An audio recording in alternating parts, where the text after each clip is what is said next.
So, as you mentioned spirituality and religiosity. Right. Do you believe there's a difference? A vast difference. Christ was not a Christian. Buddha was not a Buddhist. Correct. But if we pick up the ancient scriptures, which come from India, partly from China, partly from Egypt, most of the other religions are much younger to all these. Yeah, correct. All these scriptures, like we don't know who wrote the Upanishads. The messenger is not relevant. And this is what I want to tell people. Who wrote, it does not matter.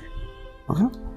The message was relevant. So the most sacred works were created by people who never left the name behind, but they left the imprint on the universe. Again, we have a somewhat idea of where the Chinese philosophies came in, but it's approximate. Yeah. Okay? We have latter portions of it. Right.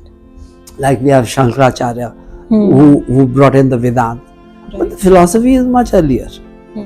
Religion came as part of the priesthood, the popes and the Mahamandaleshwaras and the Maulvis and all these people. I mean, they're great people. Yeah. I don't want the Due religious. respect to I them, don't want a religious world. Yeah, this is your point of view.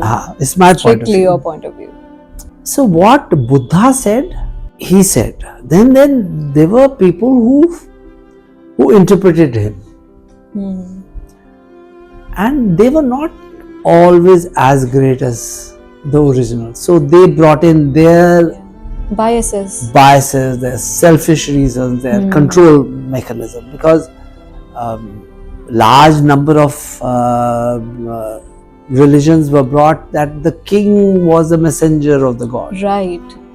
Why did he need that? To control the mass. So religion became a system by which you controlled mankind. Do you believe it's opium of the masses, as they say? It is. It is. So when you say God has given me this and God, he talks to God, nothing like this. Okay? I believe each one of us. So this is how some of our scriptures define. I've read all the scriptures as far as Hinduism goes. I've done a lot of work in the Chinese. I've done lot of work in the Sufi texts, the Rumis. I've done some work with the Egyptians also. So I've been very curious to know. So, okay, now I need to explain you two things here. The tarot came in from the Egyptians. Okay. Okay, and the I Ching came from the Chinese. Could you please explain these terms? I Ching is a divination system where you can tell the future. I'll give a simpler. Yarrow stake is a very complex thing. Okay. Now you throw the coins. Okay. You throw a set of 3 coins, and they can be any coins. They're not special coins. Okay. Okay? They can be, and you say one is a head and one is a tail. Okay. So the simpler form, they say one is yin and one is yang. Oh, okay. Okay. Yin is earth, yang is the heaven. And when you're throwing the coin, you ask the question, and that hexagram will Answer your question. So the hexagram will read particular. So there are 64 hexagrams. Okay. Now how this works on, your subconscious knows the answer. You know the answer. So your subconscious is asked the question from the conscious, because conscious is not aware. So you know the answer, you know everything. Yes. You're deciding it. It's not coming from there, it's coming from within you. Okay? Tarot again comes like you open the cards, you pull the cards out of blind pack, you pull the cards. Yeah. Pull a set of cards and another set of cards, another set of So you know the answer. You don't need somebody outside telling you. So these are the two great systems. Of course, we have got the palmistries and we've got astrologies over and here. stuff, Most of the time, they're not very successful yeah. because you're not intuitive.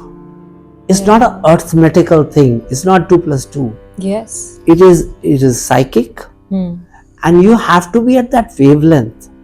And to be at the wavelength, you have to be a spiritualist. You don't have to be a ritualist. You don't have to go to a temple and say, okay, I'll do this puja and I'll do this and that. No, you don't become psychic like that. Yeah. You become psychic when you meditate and you concentrate. So spirituality is to do with meditation. And when you meditate on the cosmos and the formations of the cosmos, when you meditate on yourself. So spiritually, there were two great sayings. We had the saying, Aham Brahmosmi. Yes. I am that. So what does that mean? I'm not God. It doesn't mean I'm God. But I'm part of that. That and me, I'm a little drop of that.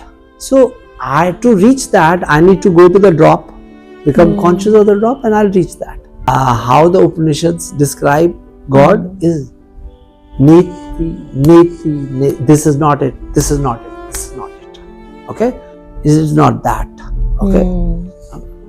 Again, one of the greatest mantras is Gayatri Mantra, and that says that which shines like 1,000 suns. Give me prerna, mere ko prerna do. Give me inspiration. Yeah. He's not asking me, give me a house, a car, a wife, right? a child. Yeah. Now religion is different. Religion is कि मैं तेरे लिए सोमवार करूँगी, 16 सोमवार का जप करूँगी, मैं ये पाठ रखूँगी, मैं ये करूँगी या करूँगा, whatever. And मेरे को बच्चा दे, मेरे को लड़का दे, मेरे को. So you are making a deal with God. Playing give and take with God. So वो होता नहीं है. Do you believe 90% of people are doing that? 90% of people are doing that. 99% of the civilization is lost. So our Gita says, लाखों में एक आदमी मेरे तरफ आएगा और लाखों में एक पहुंचेगा. Oh my God. So when you say, how many Ramakrishna Paramahanses were there? 1, 2, 3, 4, 5. How many Christs were born? How many great people were there in centuries and centuries? Handful of them.